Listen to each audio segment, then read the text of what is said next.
Binatang yang paling dahsyat, yang pokoknya kalau dicopotin semua bagian tubuhnya ada manfaatnya, Akang tahu?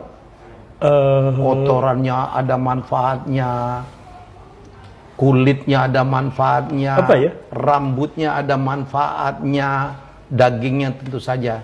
Dan itu godaan kita ya Kang ya, babi lah.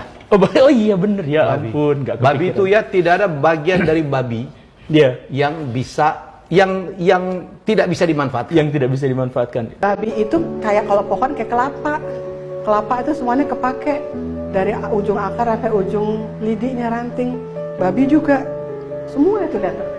Dan kalau kita ngelihat dari lemaknya, dari kulitnya, dari daleman, darah, bone, hair, meat, bahkan para artis-artis yang suka awet muda kelihatannya tuh suntik di sini, suntik sini gitu loh.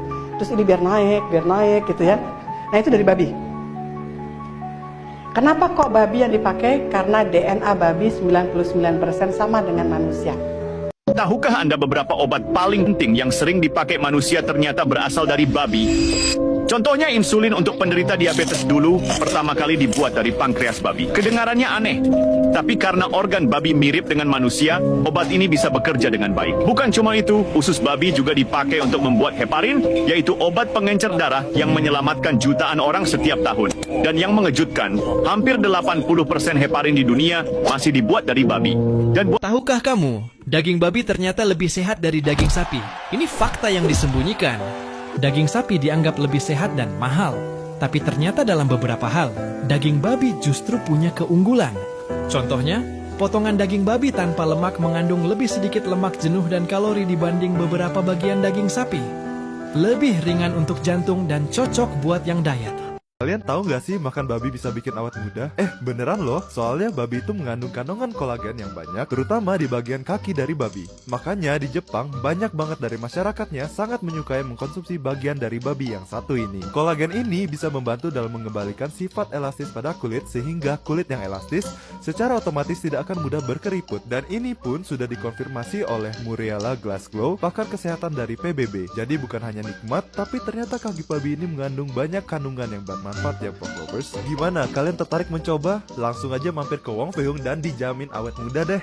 Apakah makan daging babi bisa bikin pintar? Atau ini cuma mitos yang sering dibesar-besarkan? Sebagian orang percaya bahwa daging babi kaya nutrisi yang bisa meningkatkan kecerdasan. Memang benar, daging babi mengandung protein, vitamin B kompleks, dan mineral penting untuk fungsi otak. Kalau kita lihat Cina, negara dengan konsumsi daging babi terbesar di dunia, menariknya mereka juga dikenal punya tingkat pendidikan tinggi dan inovasi yang maju. Tapi apakah itu otomatis bikin seseorang jadi lebih pintar? Jawabannya belum tentu. Banyak faktor lain seperti pendidikan, budaya belajar, dan lingkungan yang jauh lebih berpengaruh. Ada yang mengatakan, nutrisi dalam daging babi mendukung perkembangan otak. Ada juga kenapa daging babi jadi salah satu daging paling disukai di dunia. Bahkan di beberapa negara, popularitasnya bisa mengalahkan daging sapi steak. Daging babi adalah salah satu daging yang paling banyak dikonsumsi secara global. Teksturnya lembut, rasanya gurih alami, dan mudah menyerap bumbu, membuatnya cocok diolah dengan berbagai cara. Dari bagian daging hingga lemaknya, hampir semuanya bisa dimanfaatkan untuk makanan. Dari sisi manfaat, daging babi mengandung protein tinggi yang baik untuk membangun otot dan menjaga energi tubuh. Di dalamnya juga terdapat vitamin B, terutama vitamin B1 yang membantu metabolisme dan fungsi saraf. Jika dikonsumsi dalam porsi wajar dan dimasak dengan benar, daging babi bisa menjadi sumber nutrisi yang cukup baik. Soal